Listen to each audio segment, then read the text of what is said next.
ಅಂತ ಕರೆಯೋದಿಲ್ಲ. ಅದಕ್ಕೆ ಮನೆ ಅಂದ ಮೇಲೆ ಬಾಗಿಲಿರಬೇಕು.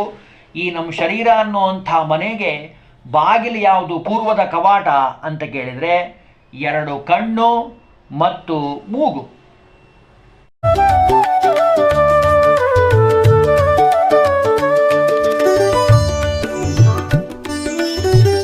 ಶ್ರೀ ಗುರುಭ್ಯೋ ನಮಃ. ಹರಿ ಓಂ.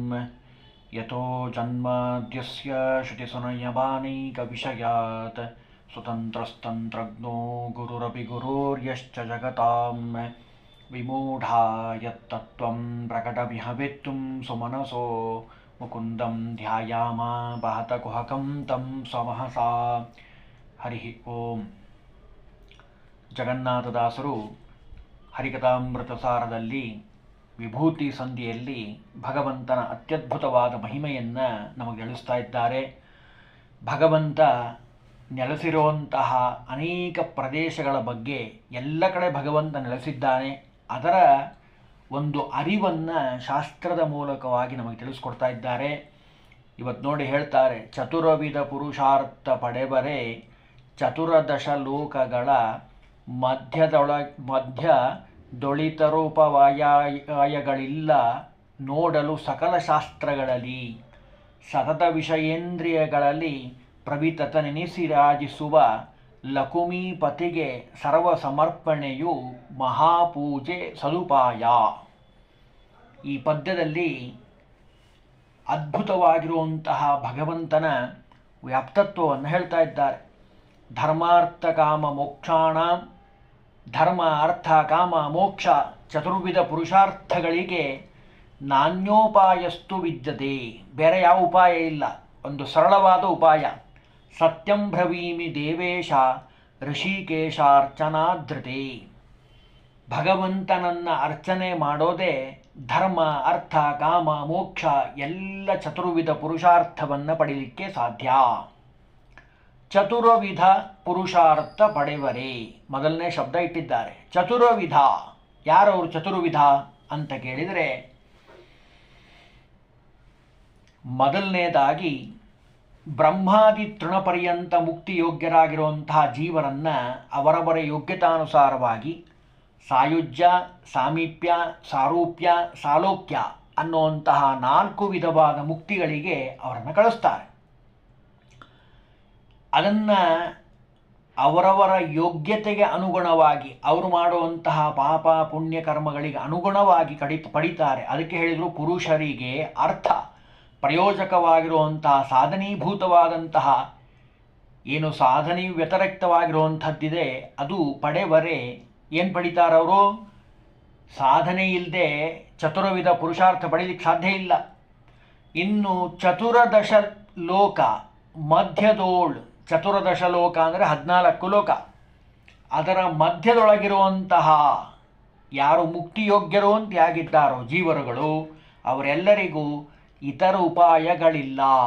ಇದನ್ನು ಬಿಟ್ಟರೆ, ಭಗವಂತನ ಪಾದವನ್ನು ಹಿಡಿಯೋದು ಬಿಟ್ಟರೆ ಬೇರೆ ಯಾವ ಉಪಾಯವೂ ಇಲ್ಲ. ಸಕಲ ಶಾಸ್ತ್ರಗಳಲ್ಲಿ ನೀವು ಯಾವ ಶಾಸ್ತ್ರ ಬೇಕಾದ್ರೂ ಓದಿ. ಜಗನ್ನಾಥದಾಸರು ಎಷ್ಟು ಗಟ್ಟಿಯಾಗಿ ಹೇಳ್ತಾರೆ ಅಂದರೆ, ಆಲೋಡ್ಯ ಸರ್ವಶಾಸ್ತ್ರಾಣಿ ವಿಚಾರ್ಯಂಚೇ ಚ ಪುನಃ ಪುನಃ ಇದಮೇಕಂ ಸುನಿಷ್ಪನ್ನಂ ಧ್ಯೇಯೋ ನಾರಾಯಣ ಸದಾ. ಇದೇ ಶ್ಲೋಕದ ಕನ್ನಡದ ತಾತ್ಪರ್ಯ ಜಗನ್ನಾಥದಾಸರ ಮಾತಿದು. ಸಕಲ ಶಾಸ್ತ್ರದಲ್ಲಿ ಎಲ್ಲ ಶಾಸ್ತ್ರಗಳನ್ನು ಹುಡುಕಿದ ಮೇಲೆ ನೋಡಲು, ವಿಚಾರ ಮಾಡಲು, ಪರಿಶೀಲನೆ ಮಾಡಲು ಸತತ, ಯಾವಾಗೋ ಒಂದ್ಸರಿ ಅಲ್ಲ, ನಿತ್ಯ ನಿರಂತರವಾಗಿ ಮಾಡಿದರಾಗೂ ಇಂದ್ರಿಯಗಳಲ್ಲಿ ಪ್ರವಿತತ ನೆನೆಸಿ ಮುಖ್ಯ ಸ್ಥಾನದಲ್ಲಿರುವಂತಹ ಭಗವಂತ ರಾಜಿಸುವ ಲಕುಮೀಪತಿ ಋಷಿಕೇಶನಿಗೆ ಸರ್ವಸಮರ್ಪಣೆಯು ಮಹಾಪೂಜೆ. ಭಗವಂತನಿಗೆ ನಾವು ಮಾಡುವಂತಹ ಎಲ್ಲ ಕರ್ಮಗಳನ್ನು ನಿತ್ಯದಲ್ಲಿ ಸಮರ್ಪಣೆಯನ್ನು ಮಾಡೋದೇ ದೊಡ್ಡದಾಗಿರುವಂತಹ ಭಗವಂತನ ಪೂಜಾ. ದೇವರ ಪೂಜಾ ನಾವು ನಿತ್ಯದಲ್ಲಿ ಹೇಗೆ ಬೆಳಗ್ಗೆದ್ದು 1 ತಾಸೋ 2 ತಾಸೋ 3 ತಾಸೋ ಅವರವ್ರ ಯೋಗ್ಯತಾನುಸಾರ ಮಾಡ್ತಾರೆ. ಅದರ ಜೊತೆಗೆ ನಿತ್ಯದಲ್ಲಿ ನಾವು ಮಾಡುವಂತಹ ಎಲ್ಲ ಕರ್ಮಗಳನ್ನೂ ಭಗವಂತನಿಗೆ ಸಮರ್ಪಣೆ ಮಾಡೋದಿದೆಯಲ್ಲ, ಅದು ದೊಡ್ಡದಾಗಿರುವಂತಹ ಭಗವಂತನ ಅನುಗ್ರಹಕ್ಕೆ ಪಾತ್ರರಾಗಲಿಕ್ಕೆ ಬೇಕೆ ಅನುಕೂಲತೆ ಮಾಡಿಕೊಡುವಂತಹ ಪೂಜಾ, ಅದು ನಿತ್ಯದಲ್ಲಿ ಅನುಸಂಧಾನ ಮಾಡಬೇಕು. ಇನ್ನು ಮುಂದೆ ಹೇಳ್ತಾರೆ, ಗೋಳಕವೆ ಕುಂಡಾಗ್ನಿಕರಣವು ಮೇಲೊದಗೆ ಬಹು ವಿಷಯ ಸಮಿದೆಯು ಗಾಳಿಯತ್ನವು ಕಾಮಧೂಮವು ಸನ್ನಿಧಾನಾರ್ಚಿ ಮೇಳನವೇ ಪ್ರಜ್ವಾಲೆ ಕಿಡಿಗಳು ತುಳಿದಾನಂದಗಳೆ ತತ್ತತ್ ಕಾಲ ಮಾತುಗಳೆಲ್ಲ ಮಂತ್ರಾಧ್ಯಾತ್ಮ ಯಜ್ಞವಿದು. ಈಗ ನಾವು ಪ್ರವಚನವನ್ನು ಹೇಳ್ತಾ ಇದ್ದೀವಿ, ನೀವೆಲ್ಲ ಕೂತ್ಕೊಂಡು ಕೇಳ್ತಾ ಇದ್ದೀರಿ ಭಕ್ತಿಯಿಂದ ಶ್ರದ್ಧೆಯಿಂದ. ಇದು ಒಂದು ಯಜ್ಞ ಅಲ್ರಿ. ಇಲ್ಲಿ ಹೋಮ ಮಾಡ್ತೀವಿ ಅಂತ ನೀವು ಹೇಳ್ತಾ ಇದ್ದೀರಿ ಯಜ್ಞ ಅಂತ, ಮತ್ತು ತುಪ್ಪ ಇಲ್ಲ, ಆಮೇಲೆ ಅಗ್ನಿ ಇಲ್ಲ, ಹೋಮ ಕುಂಡ ಇಲ್ಲ, ಮಂತ್ರ ಇಲ್ಲ, ಮತ್ತು ಇದು ಹೆಂಗೆ ಯಜ್ಞ ಆಗ್ತದೆ? ಅದಕ್ಕೆ ಅವ್ರು ಹೇಳಿದರು, ಹೋಮದಲ್ಲಿ ಮಾಡುವಂಥದ್ದು ದ್ರವ್ಯ ಯಜ್ಞ, ಮತ್ತಿದು ಆಧ್ಯಾತ್ಮ ಯಜ್ಞ, ಜ್ಞಾನಯಜ್ಞ ಅಂತ ಅನಿಸ್ಕೊಳ್ತದೆ ಇದು. ಅದಕ್ಕೇನೇನು ಬೇಕು? ಅದಕ್ಕೆ ಹೇಳ್ತಾರೆ, ಗೋಳಕವೇ ಇಂದ್ರಿಯಗಳು ಅಂತೇನಿದ್ದಾವಲ್ಲ ಅವೇ ಕುಂಡ. ಗೋಳಕವೇ ಕುಂಡ ಅಗ್ನಿ, ಕರಣವು ಅಗ್ನಿ ಬೇಕಲ್ಲ, ಕರಣವು ಜೊತೆಗೆ ಇಂದ್ರಿಯಗಳಲ್ಲಿ ಹೋಮ ಮಾಡತಕ್ಕಂಥದ್ದು ಆ ಅಗ್ನಿ ಇದೆ ಅಲ್ಲ, ಅದು ಬೇಕಾಗಿರುವಂಥದ್ದು. ಅದನ್ನು ಇಲ್ಲಿ ಹೇಳ್ತಾರೆ. ಆ ಕುಂಡಗತವಾಗಿರುವಂಥ ಅಗ್ನಿಯೇ ಅದರ ಕರಣವಾಗಿರುವಂಥದ್ದು. ಅಂದರೆ ಇಂದ್ರಿಯಗಳು, ಕಿವಿ ಆಗಿರ್ಬೋದು, ಕಣ್ಣಾಗಿರ್ಬೋದು, ಬಾಯಾಗಿರ್ಬೋದು. ಆಯಾ ಇಂದ್ರಿಯಗಳಿಂದ, ಕಣ್ಣಿನಿಂದ ಏನು ಮಾಡ್ತೀವಿ ನಾವು? ನೋಡ್ತಾ ಇರ್ತೀವಿ. ನೀವು ನನ್ನ ನೋಡ್ತಾ ಇದ್ದೀರಿ, ನಾನು ನಿಮ್ಮನ್ನು ನೋಡ್ತೀನಿ, ಅಥವಾ ಇನ್ನೊಬ್ಬರು ನನ್ನನ್ನು ನೋಡ್ತಾರೆ, ನಾನು ಅವರನ್ನು ನೋಡ್ತೀನಿ. ಕಣ್ಣಿನಿಂದ ಮಾಡೋವಂಥದ್ದು. ಕೇಳ್ತೀರಿ, ನಾ ಹೇಳಿದ ಮಾತನ್ನು ನೀವು ಕೇಳ್ತೀರಿ. ಅದೇ ಇಂದ್ರಿಯಗಳಿಂದ ಮಾಡತಕ್ಕಂತಹ ಮೇಲೆ ಮೇಲೆ ಬರುವಂತಹ ವಿಷಯ ಸಮಿಧೆಯು, ಅದೇ ಸಮಿತ್ತು. ಮತ್ತೆ ಕೇಳ್ತಾ ಇರೋದು, ಮತ್ತೆ ನೋಡ್ತಾ ಇರೋದು, ಭಗವಂತನ ಧ್ಯಾನವನ್ನು ಮಾಡೋವಂಥದ್ದು. ಇದರ ಜೊತೆಗೆ ಆ ಸಮಿಧೆಯು ಗಾಳಿಯತ್ನವು, ಅಗ್ನಿ ಚೆನ್ನಾಗಿ ಉರಿಬೇಕು ಅಂದರೆ ಆಯಾ ಇಂದ್ರಿಯಗಳಿಂದ ವ್ಯಾಪಾರ ಹೇಗೆ ಮಾಡ್ತೀವೋ ಅದೇ ಗಾಳಿ ಇದ್ದ ಹಾಗೆ. ಒಂದ್ಸರಿ ನೋಡಿ ಸುಮ್ಮನಾಗ್ಬಿಡ್ತೀವ? ಇಲ್ಲ. ಒಂದ್ಸರಿ ಊಟ ಮಾಡಿ ಬಿಟ್ಬಿಡ್ತೀವ? ಇಲ್ಲ. ಒಂದ್ಸರಿ ಕೇಳಿ ಬಿಟ್ಬಿಡ್ತೀವ? ಇಲ್ಲ. ಒಂದ್ಸರಿ ಉಸಿರಾಡಿ ಬಿಟ್ಬಿಡ್ತೀವ? ಇಲ್ಲ. ನಿತ್ಯ ನಿರಂತರವಾಗಿ ಮಾಡ್ತಾನೆ ಇರ್ತೀವಿ. ಅದಕ್ಕೆ ಅವ್ರು ಹೇಳಿದರು, ಗಾಳಿಯತ್ನವು ಕಾಮಧೂಮವು ಸನ್ನಿಧಾನಾರ್ಚಿ. ಆಯಾ ಇಂದ್ರಿಯಗಳಲ್ಲಿ ಕಾಮ ಇಷ್ಟಪಟ್ಟು ಊಟ ಮಾಡಬೇಕಾದ್ರೆ, ನೋಡಬೇಕಾದ್ರೆ, ಕೇಳಬೇಕಾದ್ರೆ ಸುಮ್ಮನೆ ಯಾರೂ ಮಾಡೋದಿಲ್ಲ. ಇಷ್ಟಪಟ್ಟು ಆಸಕ್ತಿಯಿಂದ ಊಟ ಮಾಡ್ತಾರೆ. ಆ ಇಂದ್ರಿಯಗಳಲ್ಲಿ ಸನ್ನಿಧಾನಾರ್ಚಿ, ಒಂದೊಂದು ಇಂದ್ರಿಯಗಳಲ್ಲಿ ಉರಿತಾ ಇರ್ತದೆ. ಕಾಷ್ಟ ಸಂಯೋಗದಿಂದ ಅಗ್ನಿ ಹೆಂಗೆ ಉರಿತದೋ ಹಾಗೆ ಆ ವಿಷಯ ಭೋಗ ಅನ್ನುವಂಥದ್ದು ಉರಿತಾ ಇರ್ತದಪ್ಪ. ಇನ್ನು ಮುಂದೆ ಹೇಳ್ತಾರೆ, ತೂಳಿದಾನಂದಗಳೇ. ಉಂಡ ಮೇಲೆ ಸುಮ್ ಕೊಡ್ತಾನ, ನೋಡಿದ ಮೇಲೆ ಸುಮ್ ಕೊಡ್ತಾನ, ಆನಂದ ಪಡ್ತಾನೆ. ಏನು ಚೆನ್ನಾಗಿ ಮಾಡಿದ್ರಿ ಅಡುಗೆ ಅಂತಾನೆ, ಏನು ಚೆನ್ನಾಗಿ ಹೇಳಿದರು ಪ್ರವಚನ ಅಂತ ಕಿವಿಯಿಂದ ಸಂತೋಷ ಪಡ್ತಾನೆ. ಅದೇ ಸಂತೋಷ. ತೋಳಿದಾನಂದಗಳೇ, ವಿಷಯದಿಂದ ಯುಕ್ತವಾದಂಥದ್ದೇ ಅದು ಆನಂದ. ಕಿಡಿಗಳು, ಅದರಿಂದ ಹೊರಬರತಕ್ಕಂತಹ ಕಿಡಿಗಳಿದ್ದಾವಲ್ಲ, ತತ್ಕಾಲ, ಆಯಾ ಕಾಲಗಳಲ್ಲಿ ಆಯಾ ಇಂದ್ರಿಯಗಳ ವಿಷಯ ಕುರಿತು ಮಾತಾಡುವಂಥ ಮಾತುಗಳೆಲ್ಲವೂ ಅವೆಲ್ಲ ವೇದ ಮಂತ್ರ ಅಲ್ರಿ. ವೇದ ಮಂತ್ರ ಹೆಂಗಾಗ್ಲಿಕ್ಕೆ ಸಾಧ್ಯ? ಸ್ವರ ಇರಬೇಕು, ಅಕ್ಷರ ಇರಬೇಕು, ವಿಸರ್ಗ ಇರಬೇಕು, ಹೀಗೆಲ್ಲ ಜಿಜ್ಞಾಸೆ ಮಾಡ್ತಾರೆ. ಅದಕ್ಕೆ ಜಗನ್ನಾಥದಾಸರು ಹೇಳಿದರು, ವೇದ ಯಾವತ್ತೂ ಅಕಾರಾದಿ ವರ್ಣಾತ್ಮಕವಾಗಿರುವಂಥದ್ದು, ಅದೇ ತದ್ಗತವಾಗಿರುವಂಥದ್ದೇ ವರ್ಣಗಳು. ಊಟ ಆಯ್ತಾ ಅಂತ ಕೇಳ್ದ ಅಂತ ತಿಳ್ಕೊಳ್ರಿ. ಉದಾಹರಣೆಗೆ 51 ಅಕ್ಷರದಲ್ಲೇ ಬರಬೇಕಲ್ಲ. ಊಟ ಆಯ್ತಾ ಅಂತ ಕೇಳಬೇಕಾದ್ರೆ ಆ ಎಲ್ಲ ಅಕ್ಷರಗಳು 51ರಲ್ಲೇ ಬರಬೇಕು. ಅದು ಬಿಟ್ಟು ಬೇರೆ ಏನು ಹೇಳಲಿಕ್ಕೆ ಬರೋದಿಲ್ಲ. ಹಾಗೆ ಆ ಎಲ್ಲ ಅಕ್ಷರಗಳಿಗೆ ಅಭಿಮಾನಿಯಾಗಿರುವಂಥವನು ಭಗವಂತ. ಯಾವಂತಿ ಪಠಿತಾನಿ ದ್ವಿಜಾತಿಭಿ, ಯಾರು ಆ ವೇದ ಮಂತ್ರವನ್ನು ಹೇಳ್ತಾರಲ್ಲ, ಆ ವೇದಗಳು ಅಕ್ಷರಗಳು ತಾವಂತಿ ಹರಿನಾಮಾನಿ, ಎಲ್ಲ ಅಕ್ಷರಗಳು ಭಗವಂತನನ್ನೇ ಹೇಳ್ತಾ ಇದ್ದಾವೆ. ಇಂತಹ ಇಂದ್ರಿಯಗಳಿಂದ ನಾವು ಭೋಗಿಸುವಂತಹ ಯಾವುದೇ ವಿಷಯ ಇರಬಹುದು, ಅದು ಭಗವಂತನ ಪೂಜೆ ಅಂತ ಚಿಂತನೆ ಮಾಡ್ರಿ ಅಂದರು. ಅಂದ್ರೆ ನೋಡಿ ನಮಗೆ ಎಷ್ಟು ಸರಳ ಮಾಡಿಕೊಟ್ಟಿದ್ದಾರೆ ಅಂದರೆ ಅತ್ಯಂತ ಸರಳತೆ. ನೀವು ಮಾಡ್ತಿರಲ್ಲಪ್ಪ, ನೀವು ಮಾಡೋ ಕೆಲಸನೇ ನಿತ್ಯದಲ್ಲಿ ಮಾಡಿರಿ. ಊಟ ಮಾಡ್ತಿರೋ ಇಲ್ಲೋ ಅದನ್ನೇ ಯಜ್ಞ ಅಂತ ಅಂದ್ಕೊಳ್ರಿ, ದೇವ್ರಿಗೆ ಸಮರ್ಪಣೆ ಮಾಡಿರಿ. ಮಲಗ್ತಿರೋ ಇಲ್ಲೋ ಅದನ್ನೇ ಯಜ್ಞ ಅಂತ ಅಂದ್ಕೊಳ್ರಿ. ನಡೆದಾಡ್ತಿರೋ ಇಲ್ಲೋ ಅದನ್ನೇ ಯಜ್ಞ ಅಂತ ಅಂದ್ಕೊಳ್ರಿ. ನೋಡ್ತಿರಲ್ಲ, ಕೇಳ್ತಿರಲ್ಲ ಕಿವಿಯಿಂದ, ಎಲ್ಲವೂ ಯಜ್ಞ. ಇದಕ್ಕೆ ಆಧ್ಯಾತ್ಮ ಯಜ್ಞ ಅಂತ ಕರೀತಾರೆ. ಭಗವಂತನ ಪ್ರೀತ್ಯರ್ಥಕವಾಗಿ ಮಾಡಿ. ನಾಹಂಕರ್ತ ಹರಿಕರ್ತ ಅನ್ನುವಂಥ ಜ್ಞಾನ ನಿಮ್ಮಲ್ಲಿರಲಿ ಅನ್ನೋದು ಜಗನ್ನಾಥದಾಸರ ಅಭಿಪ್ರಾಯ. ಅಂದರೆ ತದಂತರ್ಗತ ಇಂದ್ರಿಯಗಳಲ್ಲಿ ಭಗವಂತ ತತ್ವಾಭಿಮಾನಿ ದೇವತೆಗಳಿದ್ದಾರೆ, ಅವರಲ್ಲಿ ವಾಯುದೇವರಿದ್ದಾರೆ, ಅಲ್ಲಿ ಭಗವಂತ ಇದ್ದು ಎಲ್ಲವನ್ನ ಮಾಡಿಸ್ತಾನೆ. ಶಬ್ದಾದೀನ್ ವಿಷಯಾನ್ಯನ್ಯೇ ಇಂದ್ರಿಯಾಗ್ನಿಷು ಜುಹ್ವತಿ. ಭಗವಂತ ಗೀತೆಯಲ್ಲಿ ಹೇಳುವಂಥ ಮಾತಿದು. ಅಂದರೆ ಶಬ್ದಾದೀನ್ ಯಾವೇದೇ ಶಬ್ದಗಳಾಗಿರಬಹುದು, ಶಬ್ದ ಸ್ಪರ್ಶ ರಸ ರೂಪ ಇವೆಲ್ಲವೂ ವಿಷಯಗಳಿಂದ ಸೇರಿಕೊಂಡು ಇಂದ್ರಿಯಾಗ್ನಿಷು ಜುಹ್ವತಿ. ಇಂದ್ರಿಯ ಅನ್ನುವಂಥ ಅಗ್ನಿಯಲ್ಲಿ, ಈಗ ಉದಾಹರಣೆಗೆ ನಾವು ಉಪನ್ಯಾಸ ಹೇಳ್ತಾ ಇದ್ದೀವಿ, ನೀವು ಕೇಳ್ತಾ ಇದ್ದೀರಿ, ನಿಮ್ಮ ಕಿವಿ ಅನ್ನುವಂತಹ ಏನು ಅಗ್ನಿಕುಂಡ ಇದೆ ಅಲ್ಲ, ಅದರಲ್ಲಿ ನಮ್ಮ ಮಾತುಗಳೇ ಅವು ಅಗ್ನಿಯ ಹವಿಸ್ಸಿನ ರೂಪದಲ್ಲಿ ಬೀಳ್ತಾ ಇರುವಂಥದ್ದು.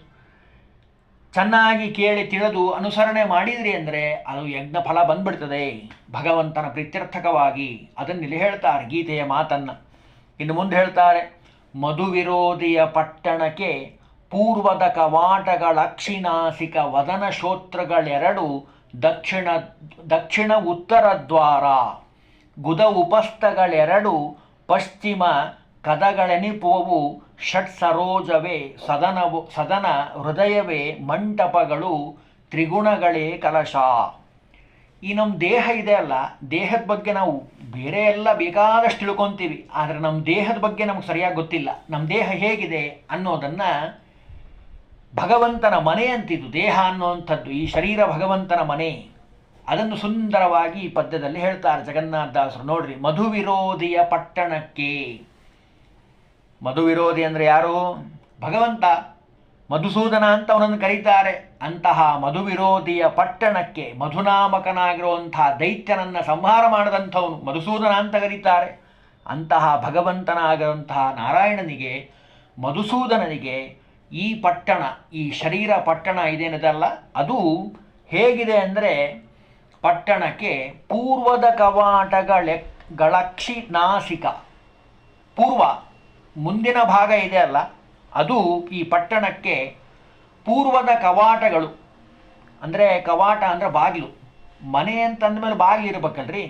ಬಾಗಿಲಿಲ್ಲ ಅಂದರೆ ಮನೆ ಅಂತ ಕರೆಯೋದಿಲ್ಲ. ಅದಕ್ಕೆ ಮನೆ ಅಂದಮೇಲೆ ಬಾಗಿಲಿರಬೇಕು. ಈ ನಮ್ಮ ಶರೀರ ಅನ್ನುವಂಥ ಮನೆಗೆ ಬಾಗಿಲು ಯಾವುದು? ಪೂರ್ವದ ಕವಾಟ ಅಂತ ಕೇಳಿದರೆ ಎರಡು ಕಣ್ಣು ಮತ್ತು ಮೂಗು ಎರಡೂ ಏನಾಗಿದ್ದಾವೆ? ಪೂರ್ವದಲ್ಲಿರುವಂತಹ ಬಾಗಿಲುಗಳು. ಇನ್ನು ಮುಖ್ಯ ದ್ವಾರ ವದನ, ಅದು ಮುಖ್ಯವಾದ ದ್ವಾರ. ಅಂತೂ ಒಟ್ಟು 5 ಆಗಿರುವಂಥದ್ದು. 1 2 3 4 ಇದು 1 5 ಮುಖ್ಯ ದ್ವಾರ. ಶ್ರೋತ್ರಗಳೆರಡು, 2 ಕಿವಿಗಳಿದ್ದಾವಲ್ಲ, ದಕ್ಷಿಣ ಉತ್ತರ ದ್ವಾರ, ದಕ್ಷಿಣ ದ್ವಾರ ಉತ್ತರ ದ್ವಾರ. ಇನ್ನು ಮುಂದೆ ಹೇಳ್ತಾರೆ, ಗುದ ಉಪಸ್ಥಗಳೆರಡು, ಮಲ ವಿಸರ್ಜನೆ ಮತ್ತು ಮೂತ್ರ ವಿಸರ್ಜನಾ ಅಂಗ, ಇವೆರಡು ಪಶ್ಚಿಮ ಕದಗಳೆನಿಪವು, ಪಶ್ಚಿಮದ ದ್ವಾರ ಅಂತ ಅನಿಸ್ಕೊಳ್ತಾವೆ. ಹೀಗೆ ಅಂತೂ ಒಟ್ಟು ಚತುರ್ದಿಕ್ಕಿನಲ್ಲಿ 4 ದಿಕ್ಕುಗಳಲ್ಲಿ 8 ಬಾಗಿಲುಗಳಾಗ್ತವೆ. ಊರ್ಧ್ವದ್ವಾರ 1, ಆಮೇಲೆ ಬ್ರಹ್ಮರಂಧ್ರ ಅಂತ ಅದನ್ನು ಕರೀತಾರೆ. ಅಂದರೆ ಷಟ್ಸರೋಜವೇ, ಅಂದರೆ ದೇಹಗತವಾಗಿರುವಂಥ ಸುಷುಮ್ನಾ ನಾಡಿ ಅಂತರ್ಗತವಾಗಿರೋದ್ರಿಂದ ಗುದಾರಭ್ಯ ಶಿರಪರ್ಯಂತರವಾಗಿ ಇರುವಂತಹ 5 ಕಮಲಗಳಿದ್ದಾವೆ. ಅಂದರೆ ಒಟ್ಟು 20 ಕಮಲಗಳು, ಒಂದರ ಮೇಲೆ ಒಂದು 6 ಸ್ಥಾನಗಳಿದ್ದಾವೆ. ಅವೇ ಸದನ ಪರಮಾತ್ಮನಿಗೆ. ಹೃದಯವೇ ಮಂಟಪ, ಹೃದಯ ಅದು ಮಂಟಪವಾಗಿರುವಂಥದ್ದು. 1 ಮನಸ್ಸು, 2 ಬುದ್ಧಿ, 3 ಚಿತ್ತ, 4ನೇದು ಅಹಂಕಾರ, 5ನೇದು ಅಂತಃಕರಣ. ಇವು 5 ಮಂದಿರಗತವಾಗಿರುವಂಥ ಮಂಟಪಗಳು. ಅದರಲ್ಲಿ ನಾನೀಗ ಹೇಳಿದ್ನಲ್ಲ, ಅದಕ್ಕೆ ಹೇಳ್ತಾರೆ ಎಲ್ಲೆಲ್ಲಿದ್ದಾವವು ಪದ್ಮಗಳು ಅಂತ ಕೇಳಿದರೆ, ಚತುರ್ದಳ 4 ದಳ ಅಹಂಕಾರ ವೃತ್ತಿ, ಅದು ಗುದಸ್ಥಾನದಲ್ಲಿರುವಂಥದ್ದು, ಹೊಟ್ಟೆಯ ಕೆಳಭಾಗದಲ್ಲಿ. ಇನ್ನು 2ನೇದ್ದು ಷಡ್ದಳ 6 ದಳ ಚಿತ್ತ, ಅದು ನಾಭಿ ಪ್ರದೇಶದಲ್ಲಿ. ಅಷ್ಟದಳ 8 ದಳ ಬುದ್ಧಿ, ಅದು ಹೃದಯದಲ್ಲಿರುವಂಥದ್ದು. ದ್ವಿದಳ 2 ದಳ ಅದು ಮನಸ್ಸಿನಲ್ಲಿದೆ, ಅದು ವಿಶೇಷವಾಗಿ ಮನಸ್ಸನ್ನು ಪ್ರಚೋದನೆ ಮಾಡುವಂಥದ್ದು, ಕಂಠದಲ್ಲಿ ಅದರ ಜಾಗ. ಅಷ್ಟದಳ ಬುದ್ಧಿ ಹೃದಯದಲ್ಲಿದೆ, ದ್ವಿದಳ ಮನಸ್ಸು ಕಂಠದಲ್ಲಿದೆ, ಚತುರ್ದಳ 4 ದಳ ಇರುವಂಥದ್ದು ಅಂತಃಕರಣವನ್ನು ಉತ್ಪತ್ತಿ ಮಾಡುವಂಥದ್ದು ಭ್ರೂ ಮಧ್ಯದಲ್ಲಿ ಇದರ ಜಾಗದಲ್ಲಿದೆ. ಇನ್ನು ದ್ವಾದಶ ದಳ ಸರ್ವ ಮೇಳನವಾಗಿರುವಂಥದ್ದು ಶಿರದಲ್ಲಿರುವಂಥದ್ದು. ಅಂದರೆ ಇಂತಹ ಅದ್ಭುತವಾದಂತಹ ಶರೀರವನ್ನು ಭಗವಂತ ತನ್ನ ಮಂಟಪ, ತನ್ನ ಮನೆ ಅಂತ ಕೊಂಡ್ಕೊಂಡಿದ್ದಾನೆ. ಹಾಗೆ ನಾವು ಭಗವಂತ ಇರೋ ಹಾಗೆ ನಾವು ನಮ್ಮ ಶರೀರವನ್ನು ಚಿಂತನೆ ಮಾಡಬೇಕು ಅಂತಾರೆ. ಇನ್ನು ಮುಂದೆ ಹೇಳ್ತಾರೆ, ಧಾತುಗಳು ಸಪ್ತಾವರಣ, ಉಪವೀತಿಗಳೇ ನಾಡಿಗಳು, ಮದಗಳು ಯೂಥಪಗಳು ಸುಷುಮ್ನ ನಾಡಿಗೆ ರಾಜಪಂಥಾನ. ಈತನೋರುಹಗಳೇ ವನಂಗಳು ಮಾತರಿಶ್ವನು ಪಂಚರೂಪದಿ, ಪಾತಕಗಳೆಂಬುವಗಳನ್ನು ಸಂಹರಿಪ ತಳವಾರ. ಎಷ್ಟು ಸುಂದರವಾಗಿ ಹೇಳ್ತಾರೆ ನೋಡಿ. ಈ ಮನೆ ಅಂತಂದ ಮೇಲೆ ನಮಗೆ ಮನೆಗೆ ವಿದ್ಯುಕ್ತವಾಗಿರುವಂತಹ ರಸ್ತೆ ಬೇಕು. ಮನೆ ಕಟ್ಟಬೇಕಾದರೆ ಮೊದಲು ನೋಡುವಂಥದ್ದೇ ಅದು. ಕನಿಷ್ಠ 2 ದಾರಿ ಇರಬೇಕು. ಪೂರ್ವದಲ್ಲಾಗಲಿ, ಉತ್ತರದಲ್ಲಾಗಲಿ, ದಕ್ಷಿಣದಲ್ಲಾಗಲಿ ದಾರಿ ಬೇಕೇ ಬೇಕು. ದಾರಿ ಇಲ್ಲದೆ ಇರುವಂಥ ಮನೆಯನ್ನು ಯಾರೂ ಕೊಂಡ್ಕೊಳ್ಳೋದಿಲ್ಲ. ಅದಕ್ಕೆ ದಾರಿ ಚೆನ್ನಾಗಿರಬೇಕು. ಅದಕ್ಕೆ ಹೇಳ್ತಾರೆ ಧಾತುಗಳು, ದೇಹಕ್ಕೆ ಆವರಣವಾಗಿರುವಂತಹ ತ್ವಗಾದಿ ಸಪ್ತಧಾತುಗಳು, ನಮ್ಮ ಶರೀರದ ಮೇಲಿರುವಂತಹ ಚರ್ಮ ಇದೆಯಲ್ಲ ಅದನ್ನು ಹೇಳ್ತಾ ಇದ್ದಾರೆ. ಸುಷುಮ್ನ ನಾಡಿಗೆ, ದೇಹಗತವಾಗಿರುವಂತಹ ಮಧ್ಯದಲ್ಲಿ ಬರುವಂತಹ ಸುಷುಮ್ನ ನಾಡಿ ರಾಜಪಂಥಾನ, ಭಗವಂತ ಓಡಾಡಲಿಕ್ಕಿರುವಂತಹ ಮಾರ್ಗ.